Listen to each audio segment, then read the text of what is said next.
Good evening.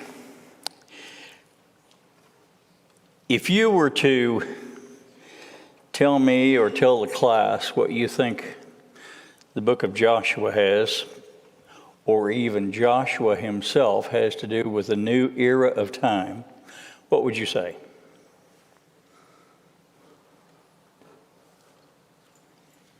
God completed his promises then, and he'll complete his promises now. Good. God will complete his promises then. He did. And he'll complete them now. Good. I like that answer. Excuse me? I like that answer. Yes. What else intrigues you about Joshua, the book or the man? You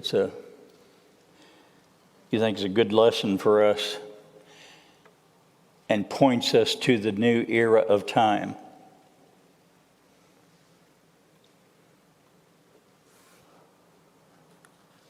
He loved the Lord. The what? Joshua did. Joshua loved the Lord. That's right.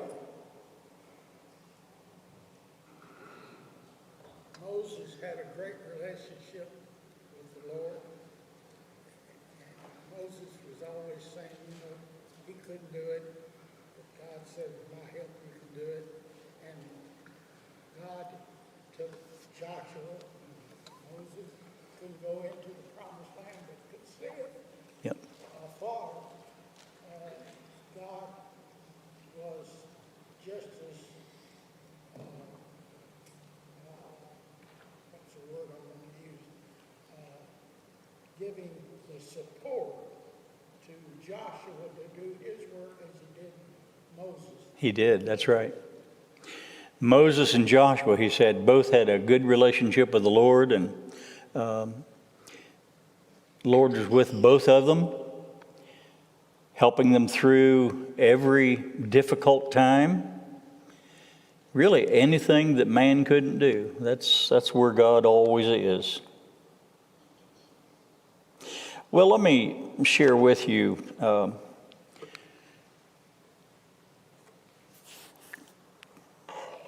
I'm talking about Joshua, the man, and Joshua, the book.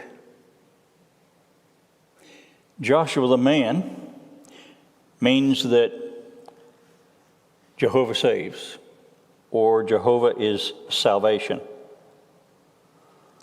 And Joshua is a type. He's a shadow of Jesus. What do I mean by him being a shadow of Jesus?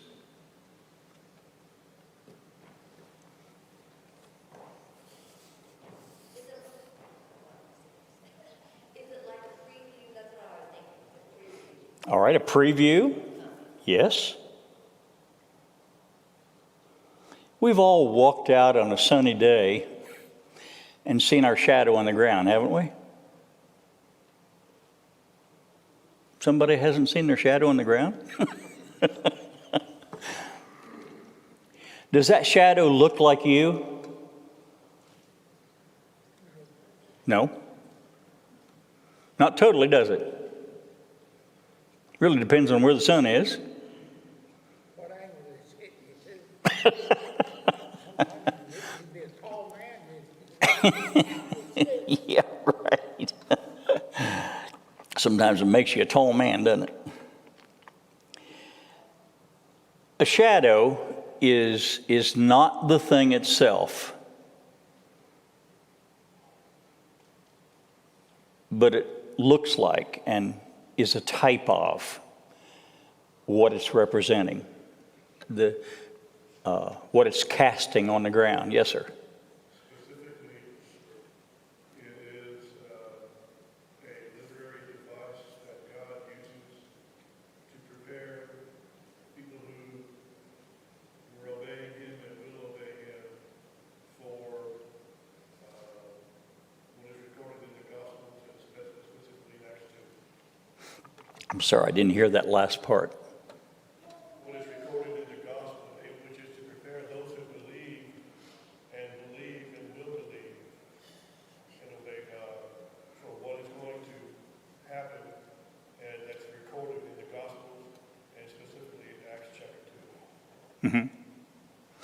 So there's a type there, isn't there, of what we're supposed to understand ultimately.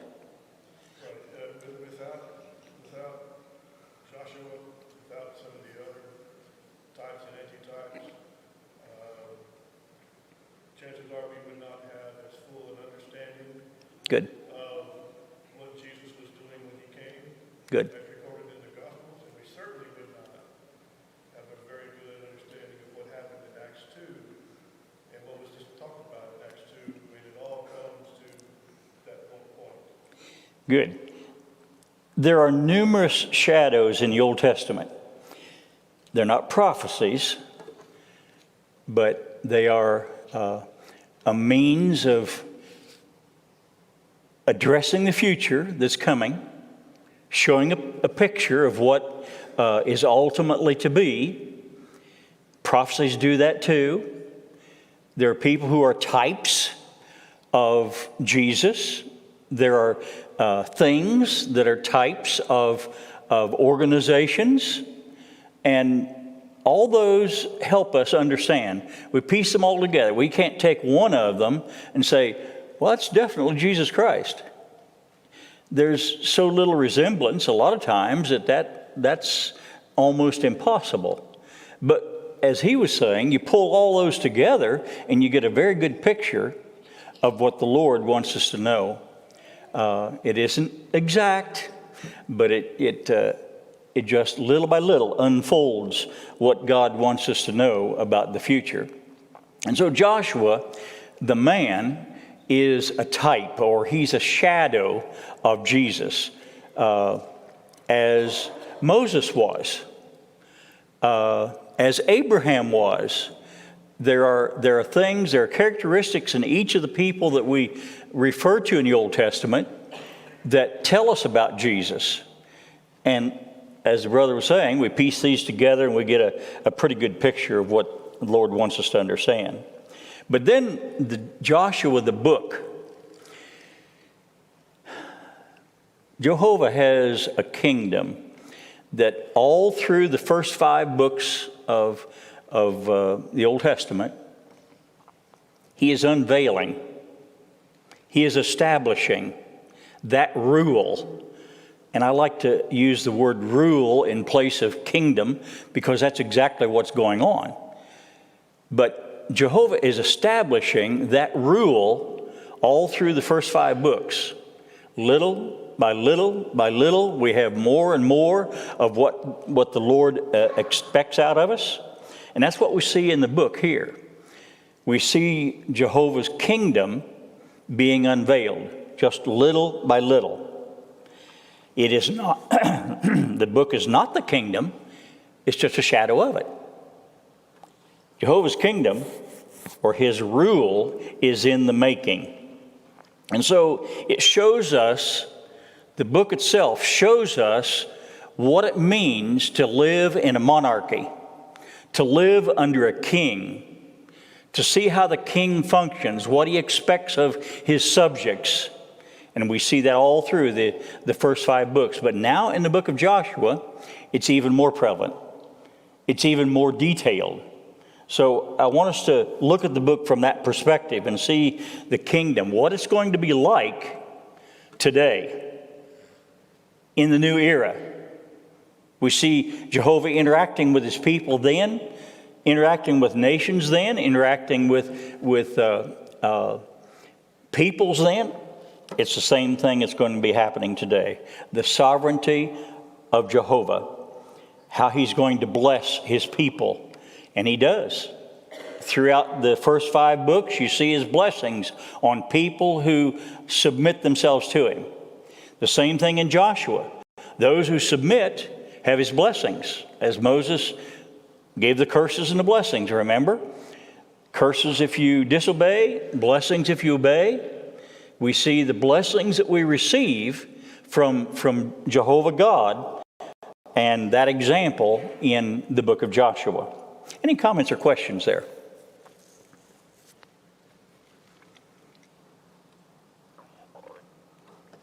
Okay.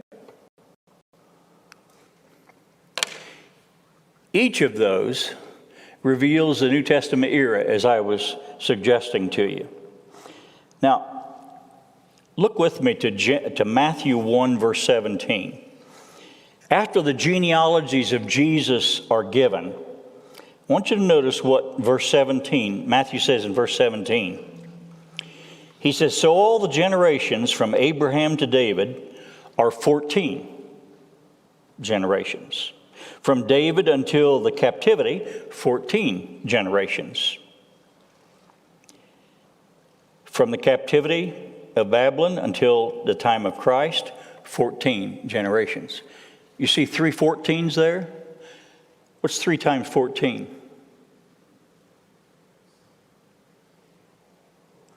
Somebody do some quick math.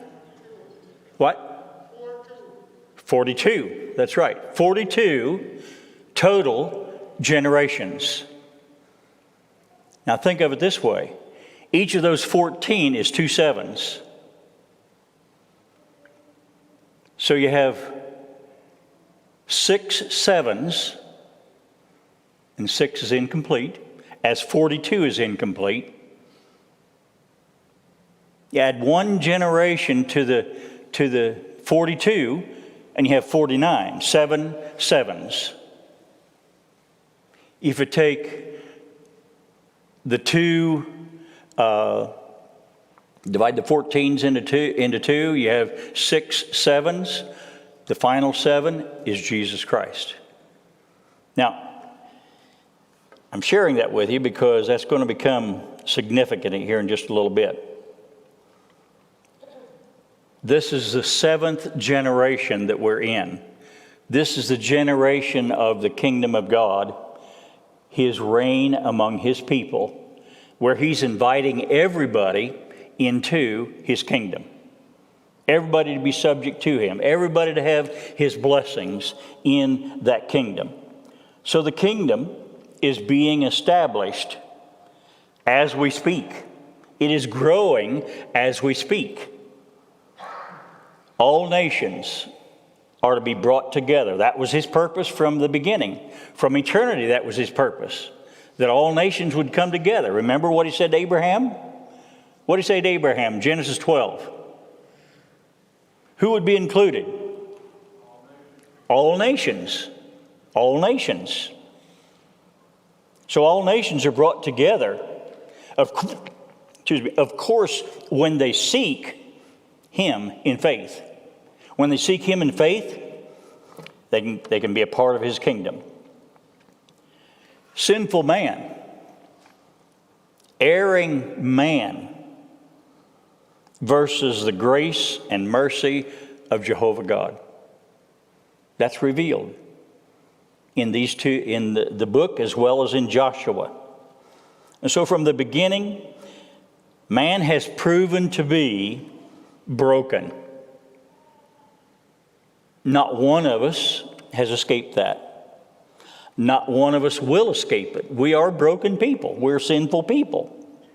But he brings us together in his kingdom. And that's what we're going to see as we look at the book of Joshua. Redemption was a plan from eternity. God is unveiling it continually throughout the first 5 books and also in the book of Joshua, and even more as we progress through the Old Testament books. He's going to be unveiling his plan to redeem mankind from his sin, to buy back man from his fallen way, from his broken way, to have him in fellowship with God again. That's his purpose. And the book of Joshua and Joshua himself portray both of these things. Comments or questions there? Okay. Let me detour just a little bit because I have a purpose here. The canon of the Scriptures. There's what I'm calling the traditional canon versus the Hebrew or the Jewish canon.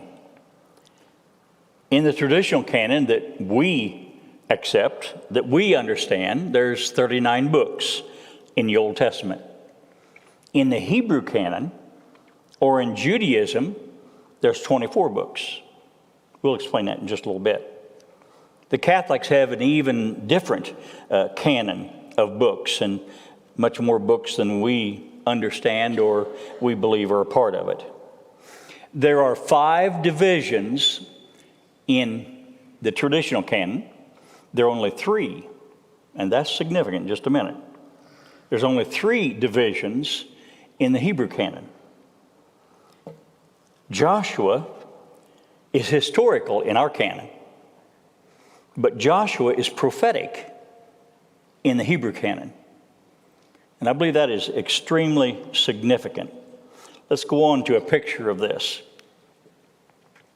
The traditional canon we understand is on the left side. 5 books of law, 12 books of history, 5 books of wisdom literature, or poetry and wisdom, whatever you call them. 5 major prophets, 12 minor prophets. You probably can't read the right side, but that's the Hebrew canon, Judaism. Well, it's messed me up. I don't know how that happened, but that writing is supposed to be over above Psalms. I'm sorry for that. I don't know what happened. But look underneath law, and you see Genesis, Exodus, Leviticus, Numbers, and Deuteronomy. That's the same as what we have. But now when you look under prophets, and prophets are supposed to be over above Joshua, you see Joshua, Judges, Samuel, and Kings. And then below that, Isaiah, Jeremiah, Ezekiel, Daniel, and the 12 minor prophets. I'm sorry this is messed up. I hope you can follow what I'm saying here. But in the writings, we have the Psalms, Proverbs, Job, Song of Songs, Ruth, Lamentations, Ecclesiastes, Esther, Chronicles, and Ezra and Nehemiah. So in all, they have 24 books, and we have 39. And you can see why. Samuel is divided in our canon. Kings is divided. Chronicles is divided. Ezra and Nehemiah is divided. The 12 minor prophets are divided. So all that taken into consideration, it gives you 39 books in our canon. But what I think is interesting about this is this. Number one, Joshua is mentioned in the prophetic writings,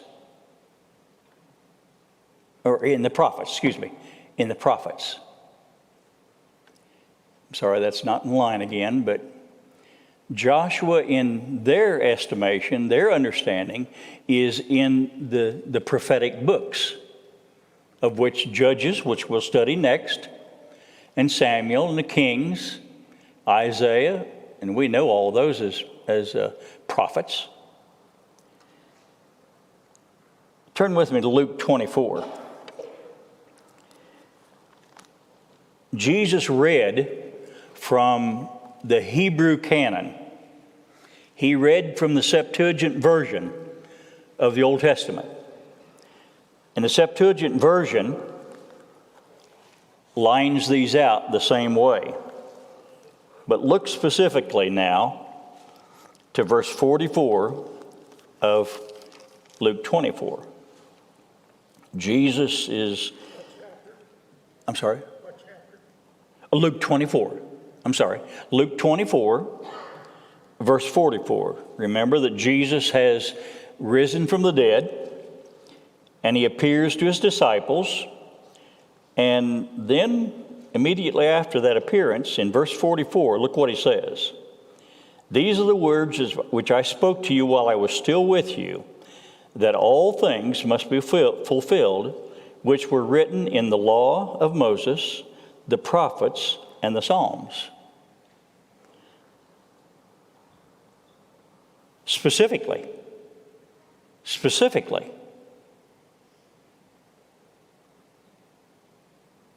The Psalms have lots of predictions of Jesus.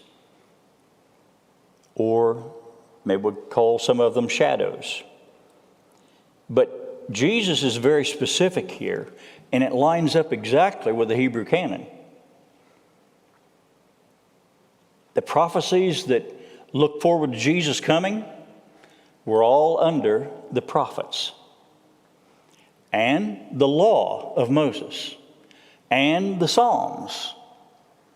At that time, these other books underneath Psalms were not totally agreed on as a part of the Hebrew canon.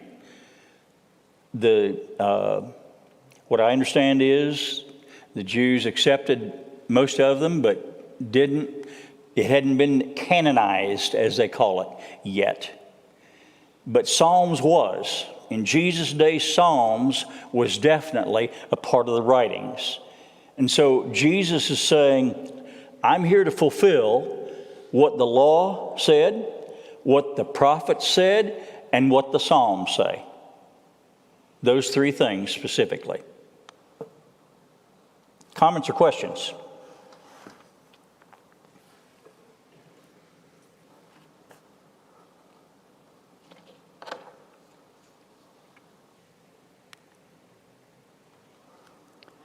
The book of Joshua. Some of this is repeat, but not all of it. The book of Joshua reveals the king or the commander of Israel. We know for certain that Jehovah is the commander and king of Israel. And he states very clearly, he's the God of all the universe, of all the world. So not just of Israel and his chosen people, but as the Almighty, he is over all. Joshua, the book of Joshua reveals that. It also reveals that Jehovah was showing grace. He was showing love to all people, and especially to Israel, even though Israel was opposing him. Israel had been fighting him. Remember the 40 years before they finally went into Canaan? They fought him all the way. Wouldn't believe anything he said. Wouldn't go into the promised land. Didn't believe that he was going to be with them. Didn't believe he was going to cast out or drive out the inhabitants before them. All they could see was the high walls, the giants, all the things that seemed to be difficult, and they would have been for man, no question. But Joshua reveals, even during that, Jehovah's grace, his love, even though they had sinned against him.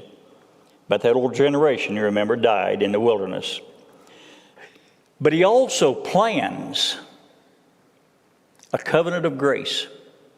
He plans ultimately achieve that covenant of redemption for mankind, for all the world, for every nation. Every people can be a part of his covenant. People can be redeemed by him. That book also shows us the grace in Joshua's day.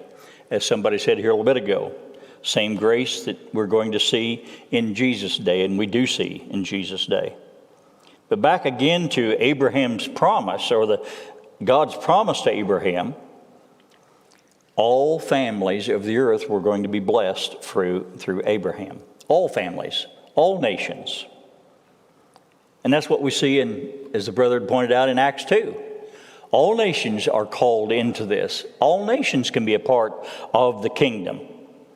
So God is patiently waiting today, and he's enduring me. He's enduring you, that we can be redeemed.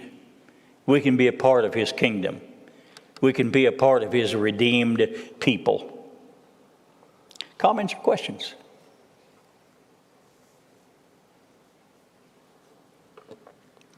Am I missing anything in the book that you'd like to talk about?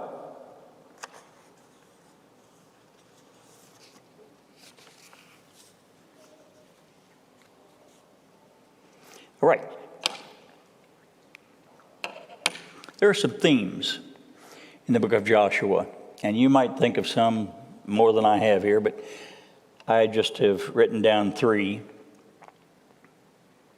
Somebody's already mentioned this one, that God, Jehovah, makes promises, and He keeps His word. What's that remind you of in Jesus' teaching?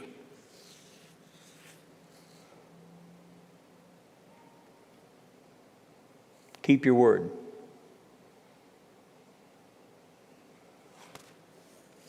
Let your yes be yes, and let your no be no. Jehovah is that way. He doesn't change His mind about things. When He promises something, it's always going to be kept. So again, in Genesis 12 and verse 7, as He makes the promise there to Abraham, verse 7, the Lord appeared to Abraham and said, "To your descendants I will give this land." And there he built an altar to the Lord who had appeared to him. So as the Lord is making a covenant with Abraham that his descendants will be given this land, what does Abraham do?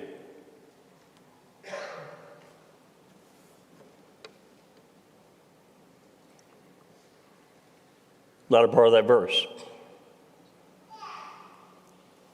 He built an altar. What's that supposed to represent? Excuse me? Worship? Devotion? Faith? The Lord said it. I believe it. I'm going to worship Him. I'm going to be devoted to Him. I'm going to believe that He's going to keep His promise. He will give this land in which I am walking. And He was there at the time. He was there at the time. Your descendants will come back here. I'll give them this land. Look with me at chapter 15 now of Genesis. Down to verse 18.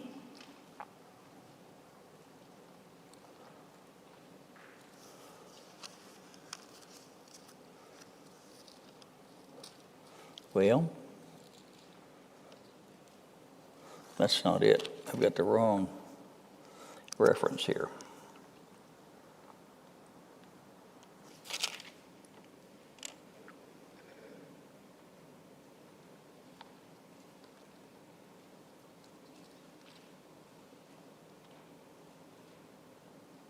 Well, let's just read from verse 9 down. That's what we'll do.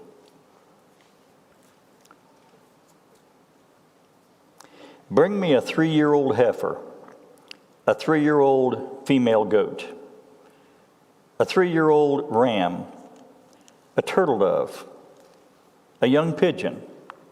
Then he brought all these things, cut them in 2, down the middle, placed each piece opposite the other. And he did not cut the birds in 2. When the vultures came down to the carcasses, Abraham drove them away. Now when the sun was going down, a deep sleep fell upon Abraham. And behold, a horror, great darkness fell upon him. Then he said to Abraham, "Know certainly that your descendants will be strangers in a land that is not theirs, and will serve them, and they will afflict them 400 years. Also, the nation whom they serve I will judge. Afterward they shall come out with great possessions. Now as for you, you shall go to your fathers in peace. You shall be buried in a good old age.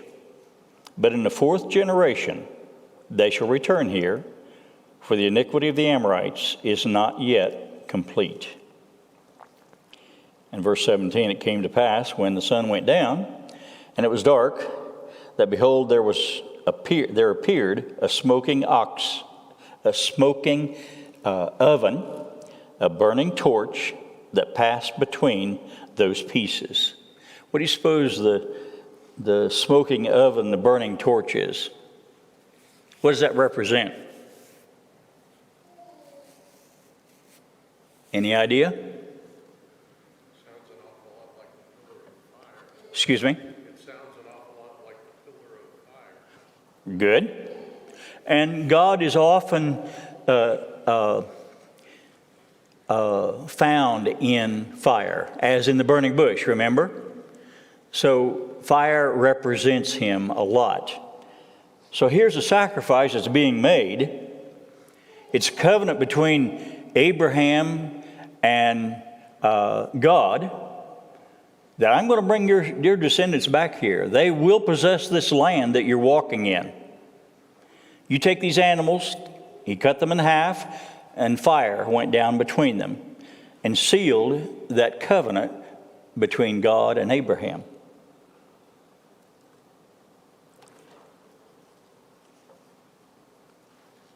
God is dealing and making his promises about a land that is already occupied Good. with heathen people that God wanted them to take a different attitude. That's They correct. hadn't done it, and now he's going to bring his judgment on those people That's right. and allow his people to possess that land. Yep. When you go through that deal, you're going to possess the land. You didn't hew out the cisterns, you didn't That's right. the grapevines, you didn't do this, this, and this, and this, but you're going to get it Yep. by the hard labor of these heathen nations and submit it. And what nation specifically are they going to be in subjection to for 400 years? Egypt. That's right. Then he was going to bring judgment on Egypt, bring them out of the land, and take them to the land where Moses had been walking, where God had said, this is going to be your land. Well, Joshua knew that. And Joshua is reminding the people of that. Joshua has been a part of 2 different water crossings. He has seen the grace of God. He's seen the power of God 2 different times in that regard, so that his people could be saved. His people could have a land that was promised to them. And then, as the brother was mentioning here in verse 16, in the 4th generation they shall return here. For the iniquity of the Amorites is not yet complete. Joshua knew that. Joshua knew there's a time when he was taking the people in, the Amorites, all those people that dwelled in that land, their sin was complete. It was full. As God had predicted that it would be, you will drive them out. You'll kill all of them. You'll destroy all of them. You will take their houses. You'll take their land. It's all going to be yours. I'm destroying them because they're evil. Well, we know how that went, don't we? We'll talk about that a little bit more in just a minute. In 17 verse 8, I will give you and your descendants after you the land in which you are a stranger. Abraham was a stranger there. He had come from Ur of Chaldees, remember? You're walking there as a stranger. All the land of Canaan, as an everlasting possession, I will be their God. So your descendants are going to live here. And Joshua reminds them of that. That's your land. That's what God is giving to you. Now, in the short term, look at Joshua 1. I'm pretty sure, I think it was Scott that dealt with this. Wasn't he in the first chapter? I believe so, yeah. Look at what the Lord promises here in Joshua 1 and verse 3. And the Lord reminds Joshua. Verse 3, every place that the sole of your foot will tread upon, I have given to you, as I said to Moses. So Moses knew about this. Abraham knew about it. Joshua is reminding them, this is what the Lord said. This is what he's going to do. Drop down to verse 6. Be strong, the Lord's telling Joshua, be strong and of good courage. For to this people you shall divide as an inheritance the land which I swore to their fathers to give them. I promised to do it. You tell them I promised it, and I'm going to keep my promise. Drop down to verse 8 now. This book of the law shall not depart from your mouth, but you shall meditate in it day and night, that you may observe to do according to all that is written in it. For then you will make your way prosperous, and then you will have good success. These promises that Moses had made to the people, Joshua is now repeating. The people know from all this evidence they've had in the past, Jehovah is going to drive out these inhabitants. That land is going to be theirs. And that's what the book is all about. This is one of the themes of the book of Joshua. Any comments there? Let's go to the next one. Men fail. Men sin. Joshua 13:1, we see that that's exactly what happened. They went in to conquer.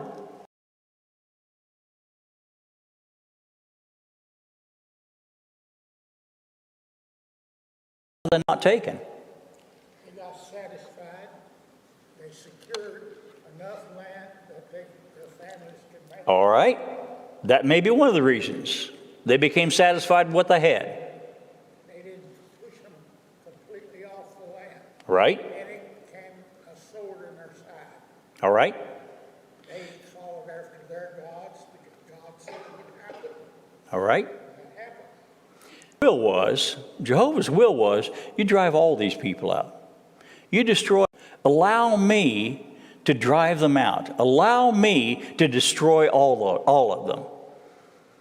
What happened with Israel? What did they do? Why did that destruction stop?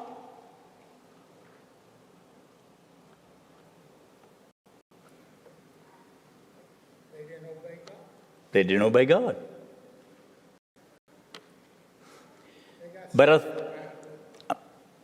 satisfied with the hope okay. that their All right. families could live on. And they didn't push them to the outermost. All right. Their faith became weak. That's what happens to all of us. When our faith is weak, we're not going to follow through with things we know we ought to be doing. And that's what happened with Israel. They did not follow through because their faith was weak. And I'm sure part of it was they were satisfied with what they had. But God said, I'm going to give it all to you. But they were content with the little that they had, and leaving some of those people in the country, among them, was definitely against the Lord's plan. In Joshua, the second chapter, look with me to verse 9. You may remember that they've gone in to spy out the land, and they came in contact with this woman that is helping them, keeping them from being killed. Verse 9, she said to the men, I know, look at this evidence, I know that the Lord has given you the land. Stop and think about that. God had promised to give them the land. And this woman, who is a Gentile, says, I know, she says that to these spies, I know that the Lord has given you the land, that the terror of you has fallen on us, and that all inhabitants of the land are faint-hearted because of you. She says, I know that. You think she was the only one in Jericho that knew that? They knew that the Red Sea was divided. That's right. That's right. They knew about that too. They knew they'd crossed over the the Jordan River too, didn't they? And verse 10, for we have heard how the Lord dried up the water of the Red Sea for you when you came out of Egypt. Kings of the Amorites. Well, the Amorites, remember, that's the ones that God was going to drive out, destroy. We heard that. Who were on the other side of the Jordan? Sihon and Og, whom you utterly destroyed.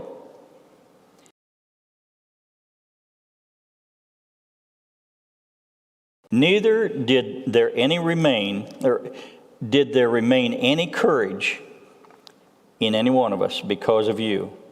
For the Lord your God, He is God in heaven and on earth beneath.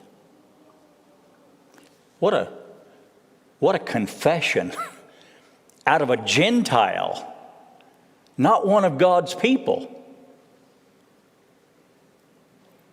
Can you see why this woman is saved? Can you see why she and her household are salved of Jericho? She is so different from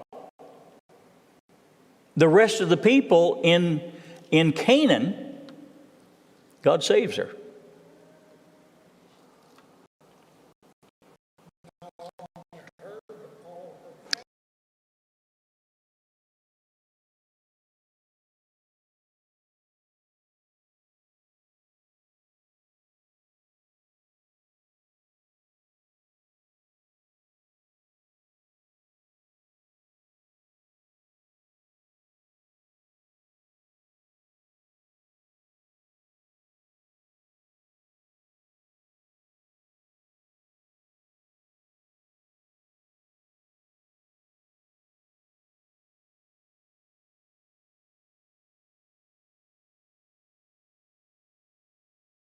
She's in for some tragic results.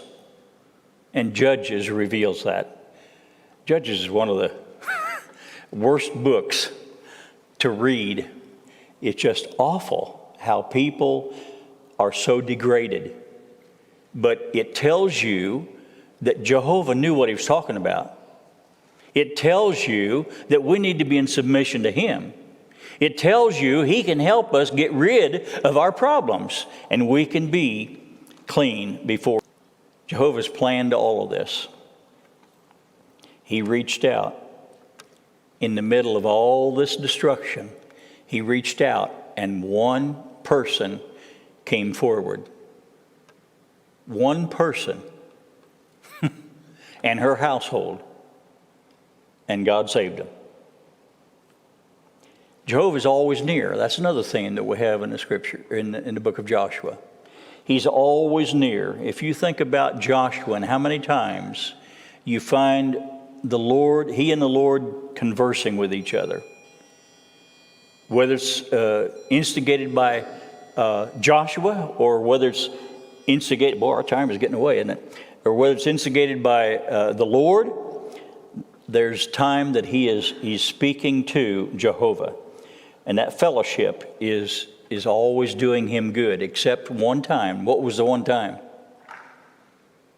What was the one time Joshua failed to have fellowship with the Lord?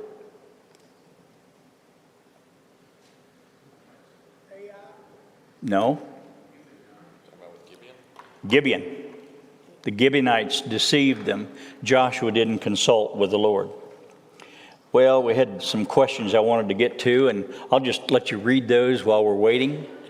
Why did Israel now have success in claiming God's promised blessings? Why? She had faith in God. She followed his plan. Except toward the end, she started making mistakes. And that's the way it is with us too. Number two, why were the Gibeonites allowed to remain? That's a good question. Why did God allow the Gibeonites to remain? The book, I'm gonna say because the leadership swore by their God to allow it. that's true. But also, we're going to find out in the book of Judges, God allowed them to test his people. What are you going to be doing? What are you going to do? How are you going to live? Are you going to live faithful to me or not? If Israel shrinks back now, and they did, their faith fails, what happens? You all know the end of the story. Thank you for your time.